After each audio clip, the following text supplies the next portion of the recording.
is that you won't. But it looks like New York is doing great. I love the people of New York, and they seem to like me based on all of the polls. But yet you have other places, and we'll see how it all comes out. Other places are also looking great. New Jersey's looking phenomenal. Pennsylvania's looking great. Maryland, I mean, all over. Connecticut. But you just don't know how it's going to turn out. And it does seem to be a bias against. There's no question about it. I mean, what you're saying is, they're all very nice. They call and they say hello and how wonderful. But it's the world of Republican politics, and that can be somewhat deceiving. So we'll see what happens. I think we'll get it. The other thing, Janine, is we certainly will have the most votes by millions. We'll have the most votes, and we'll have the most delegates by hundreds. And if we don't get it, we're just going to be shy. And it seems awfully unfair to possibly take that away from someone when you're, hundreds and hundreds of delegates. Because by the time it's over, at a minimum, I'll be hundreds of delegates, ahead of Cruz. And millions of votes, people don't know, but millions and millions of votes ahead of Cruz.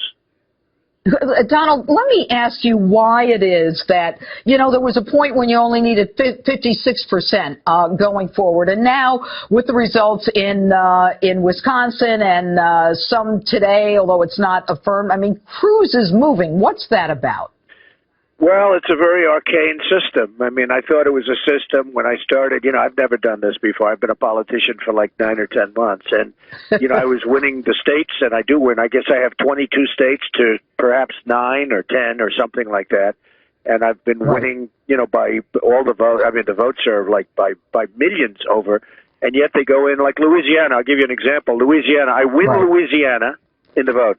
Everybody says, great, great, great. Television's on. Everybody's happy. And then because of some underhanded or whatever you want to say rules, arcane rules, the one that lost gets some more delegates than the one who won. Now, you tell me, is that fair? Now, forgetting about the rules and regulations, how fair is that? And they have these things, and they have landmines all over the place. And I think it is unfair, and I think people are starting to realize that it's not going to happen. So we'll see what happens. We're going to have hundreds of delegates more, and we're going to have millions of votes more. What's not going to happen? We're going to see what happens at the convention. But I can't imagine that if I'm a little bit short, and I had to go through it. And remember this.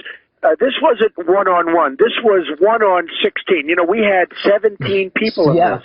So when they would say, I'd listen to this guy, Karl Rove, who still thinks Romney won. I'd listen to Karl Rove on Fox. And I'd say, wow, that's amazing. Because you'd say, well, Donald Trump got 44. He didn't get 50. But you'd have many people running. So it's very hard to get 50 when you have many people. But Donald, let me ask you this. If the convention doesn't go the way you expect it to be, and if they change the rules, and by the way, the rules can change the week before the convention when the committee meets, and they can change it. There's no appeal. There's no vehicle to challenge it. Do you then run as a third-party candidate? Well, I have to see what happens, and I have to see what happens in terms of the people that I have that are so loyal. They're tired of being ripped off. They've gone 17 years without an effective pay raise. And these are hardworking, incredible people. And they've got, in Bethpage, I had 20,000 people. They reported it as 10,000, but, as usual, they always report it low. We had 21,000 people. Thousands, unfortunately, were unable to get into this massive hangar, this massive building. And, I mean, thousands weren't able to get in. And, those are people that want to be heard. Those are people that haven't been heard. They've been disenfranchised, Janine. And, when you look, these people work hard, and they're getting hit from every angle. Their taxes are going up. The debt is going up in the country. We only make bad trade deals. We only make deals where jobs leave, money leaves, factories close. We never make a good trade deal. We're going to only make good trade deals if I get in. And I will tell you, it's going to be a whole different thing. And this week, President Obama gets in the fray, and he says your idea about, immigration and the remittance of money to Mexico is half-baked. Why is the president gunning for you? Well, I was surprised to see that, but I guess he feels he has to. They all are, because they don't want to run against me. Let me tell you, Hillary, the last person Hillary wants to run against is me. And it was interesting because the polls of Ronald Reagan when he was running against Jimmy Carter, the polls were so bad, much worse than my polls. And my polls, some of them are good. Some of the Fox polls, I beat Hillary Clinton.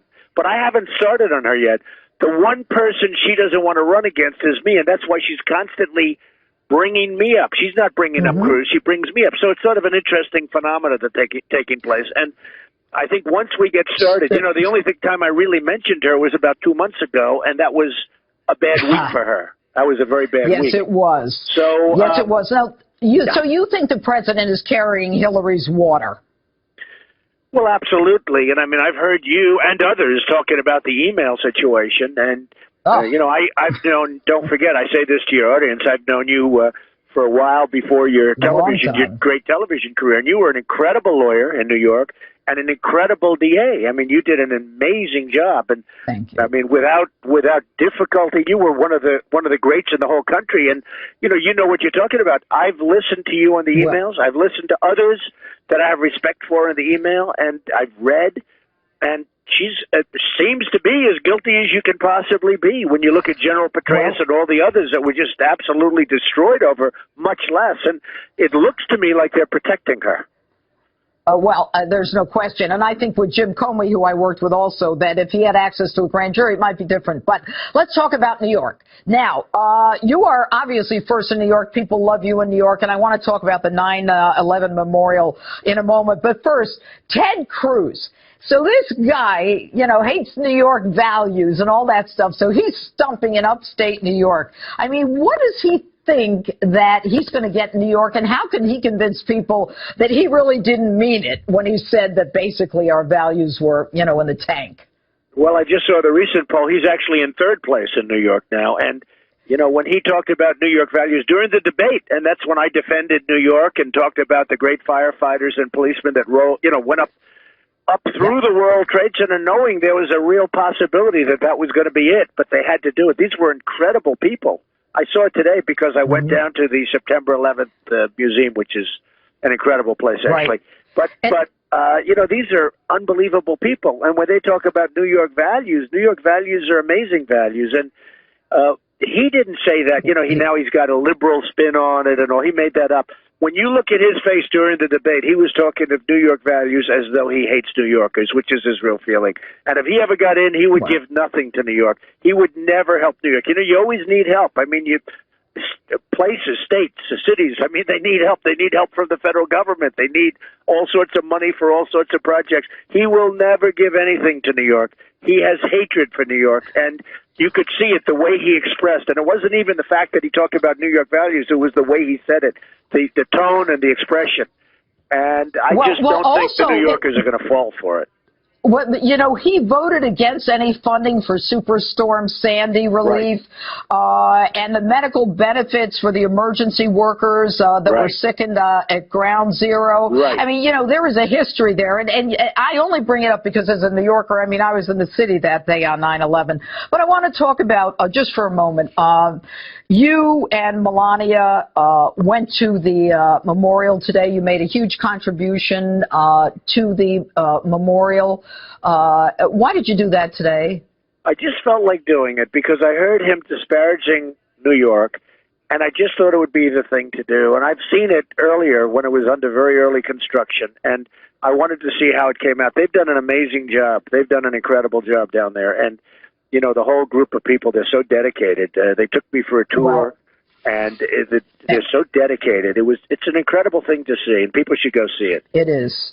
And the check, I understand, was $100,000.